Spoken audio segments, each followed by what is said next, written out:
Hi friends, welcome back to my channel. ഇന്ന് ഞാൻ നിങ്ങളുടെ അടുത്ത് ഷെയർ ചെയ്യാൻ പോകുന്നത് നല്ല ടേസ്റ്റി ആയിട്ടുള്ള അടിപൊളി ചിക്കൻ ബിരിയാണി റെസിപ്പിയാണ്. ഇത് വളരെ പെട്ടെന്ന് ഉണ്ടാക്കിയെടുക്കാൻ പറ്റുന്ന ഒരു ബിരിയാണിയാണ്. ഇതുവരെ ബിരിയാണി ഉണ്ടാക്കാൻ അറിയാത്തവരൊക്കെ ഒന്ന് ഇത് ട്രൈ ചെയ്ത് നോക്കൂ. അതിനായിട്ട് ഞാനിവിടെ ബസ്മതി റൈസാണ് എടുത്തിട്ടുള്ളത്. അത് ഞാനൊരു അരമണിക്കൂർ സോക്ക് ചെയ്യുന്നുണ്ട്. ഇനി ഇതിലേക്ക് ആവശ്യമായിട്ടുള്ള ചിക്കൻ എടുത്തിട്ട് അതിലേക്ക് 1 കപ്പ് തൈര് ഒഴിച്ചു കൊടുക്കുന്നുണ്ട്. ഇഞ്ചി, വെളുത്തുള്ളി, പച്ചമുളക് പേസ്റ്റ്, സവാള വറുത്തെടുത്തത്, പുതിന, മല്ലിച്ചപ്പ്, ആവശ്യത്തിന് മഞ്ഞൾപ്പൊടി, ആവശ്യത്തിന് മുളക് പൊടി, മല്ലിപ്പൊടി, കുരുമുളക് പൊടി, ഗരം മസാല, ആവശ്യത്തിന് ഉപ്പ് എന്നിവ ചേർത്ത് കൊടുക്കാം. ഇതിലേക്ക് ഞാൻ 1 ചെറുനാരങ്ങ നീര് ഒഴിച്ചു കൊടുക്കുന്നുണ്ട്. ഇനി ഇതെല്ലാം കൂടെ ഒന്ന് നന്നായി മിക്സ് ചെയ്ത് കൊടുക്കാം. കൈകൊണ്ടൊന്ന് നന്നായി മിക്സ് ചെയ്ത് കൊടുക്കാം. ഇനി ഞാനൊരു പാൻ അടുപ്പിൽ വെച്ച് അതിലേക്ക് നെയ്യ് ഒഴിച്ചു കൊടുക്കുന്നുണ്ട്. ആവശ്യത്തിന് നെയ്യ് ഒഴിച്ചു കൊടുക്കാം. ഞാനിപ്പോൾ ഇത്രയേ ഒഴിക്കുന്നുള്ളൂ. അതിലേക്ക് ചിക്കൻ ഇട്ട് കൊടുക്കാം. നമ്മൾ മിക്സ് ചെയ്ത് വെച്ചിട്ടുള്ള ചിക്കൻ ഇട്ട് കൊടുക്കാം. ഇനി ഞാൻ അല്പം വെള്ളം ഒഴിച്ചു കൊടുക്കുന്നുണ്ട്, ഒന്ന് വേവാൻ വേണ്ടി മാത്രം. ഇനി ഇതൊന്ന് അടച്ചു വെച്ച് ഒന്ന് വേവിച്ചെടുക്കാം.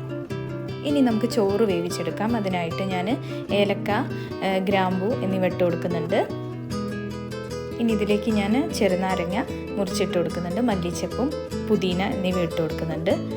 ഇനി നമ്മുടെ ചിക്കൻ വെന്ത് തുടങ്ങിയിട്ടുണ്ട്. ഞാൻ ഇതിൽ മിസ്സായിപ്പോയി, എനിക്ക് തക്കാളി ആഡ് ചെയ്യാൻ മറന്നുപോയി. അതുകൊണ്ട് ഞാൻ ഇപ്പോഴാണ് ആഡ് ചെയ്ത് കൊടുക്കുന്നത്.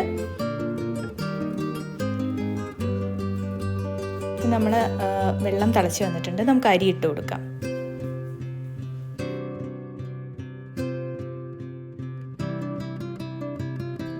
ഇനി നമുക്ക് ചിക്കനിൽ അധികമായിട്ടുള്ള കുറച്ച് ഗ്രേവി മാറ്റി വയ്ക്കാം.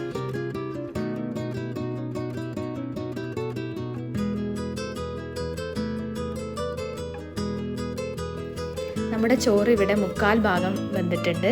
ഇനി നമുക്ക് ഇത് ലെയറായിട്ട് ചിക്കൻ്റെ മുകളിലേക്ക് ഇട്ട് കൊടുക്കാം.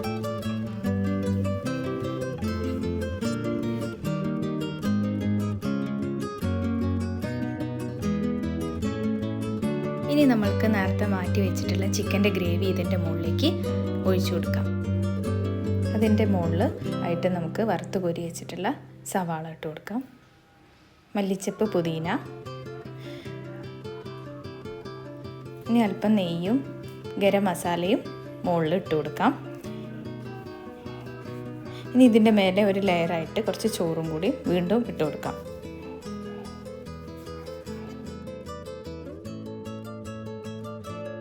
ഇനി നമുക്ക് ഫ്രൈ ചെയ്ത് വെച്ച സവാള ഇതിൻ്റെ മുകളിൽ ആഡ് ചെയ്ത് കൊടുക്കാം. ഇനി ഞാൻ മാറ്റി വെച്ചിട്ടുള്ള ചിക്കൻ്റെ ഗ്രേവി ഇതിൻ്റെ മുകളിലേക്ക് ഒഴിച്ചു കൊടുക്കുന്നുണ്ട്. കുറച്ച് മല്ലിച്ചപ്പും പുതിനയും പിന്നെ കുറച്ച് ഗരം മസാലയും ഇതിൻ്റെ മുകളിലൂടെ ഇട്ട് കൊടുക്കുന്നുണ്ട്. അല്പം നെയ്യും കൂടിയും അവസാനമായിട്ട് ചേർത്ത് കൊടുക്കാം. ഇനി ഒരു ഫോയിൽ പേപ്പർ വെച്ചിട്ട് ദമ്മിട്ട് കൊടുക്കാം. ഇനി ഒരു 10 മിനിറ്റ് ലോ ഫ്ലെയിമിൽ വെക്കാം. അതിനുശേഷം തീ ഓഫ് ചെയ്ത് ഒരു അരമണിക്കൂർ അനക്കാതെ വെക്കാം. അപ്പം നമ്മളുടെ അടിപൊളി ബിരിയാണി ഇവിടെ റെഡി ആയിട്ടുണ്ട്. നല്ല ടേസ്റ്റാണ്. എല്ലാവരും ഒന്ന് ട്രൈ ചെയ്ത് നോക്കണം. അപ്പോൾ എല്ലാവർക്കും ഇഷ്ടമാവുകയാണെങ്കിൽ അഭിപ്രായങ്ങൾ അറിയിക്കുക. ഇനി ഇതുപോലുള്ള വീഡിയോ ആയിട്ട് വീണ്ടും കാണാം.